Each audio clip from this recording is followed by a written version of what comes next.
एक दिन की बात है। एक साधु गांव के बाहर वन में स्थित अपनी कुटिया की ओर जा रहे थे। रास्ते में एक बाजार पड़ा। बाजार से गुजरते हुए साधु की दृष्टि एक दुकान में रखे बहुत सारी टोकरियों पर पड़ी। उसमें खजूर रखे हुए थे। खजूर देखकर साधु का मन ललचा गया।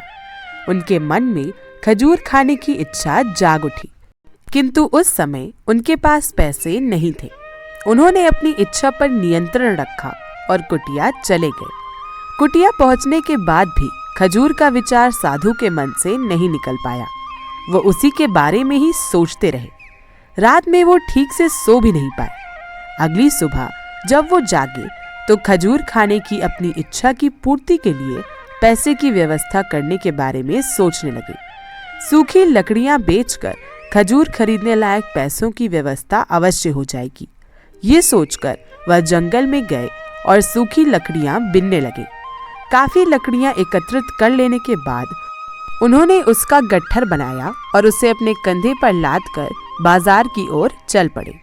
लकड़ियों का गट्ठर भारी था, जिसे उठाकर बाजार तक की दूरी तय करना आसान नहीं था, किंतु साधु चलते रहे। थोड़ी देर में उनके कंधे में दर्द होने लगा, इसलिए विश्राम करने वह एक स्थान पर रुक गए। थोड़ी देर बाद विश्राम कर वह पुनः लकड़ियां उठाकर चलने लगे। इसी तरह रुक रुक कर किसी तरह वह लकड़ियों की गट्ठर के साथ बाजार पहुंच गए। बाजार में उन्होंने सारी लकड़ियां बेच दी।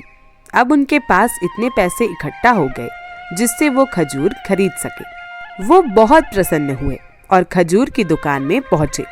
सारे पैसों से उन्होंने खजूर खरीद लिए और वापस अपनी कुटिया की ओर चल पड़े।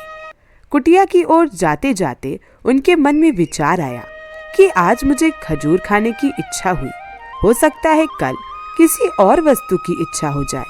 कभी नए वस्त्रों की इच्छा जाग जाए तो कभी अच्छे घर की, कभी स्त्री और बच्चों की तो कभी धन की। मैं तो साधु हूँ, इस तरह मैं तो अपनी इच्छाओं का दास बन जाऊंगा। यह विचार आते ही साधु ने खजूर खाने का विचार त्याग दिया। उस समय उनके पास से एक गरीब व्यक्ति गुजर रहा था। साधु ने उसे बुलाया और सारे खजूर उसे दे दिए। इस तरह उन्होंने स्वयं को इच्छाओं का दास बनने से बचा लिया। तो दोस्तों, इस कहानी से हमें ये सीख मिलती है कि यदि हम अपनी हर इच्छाओं के आगे हार जाएंगे तो सदा के लिए अपनी इच्छाओं के दास बन जाएंगे।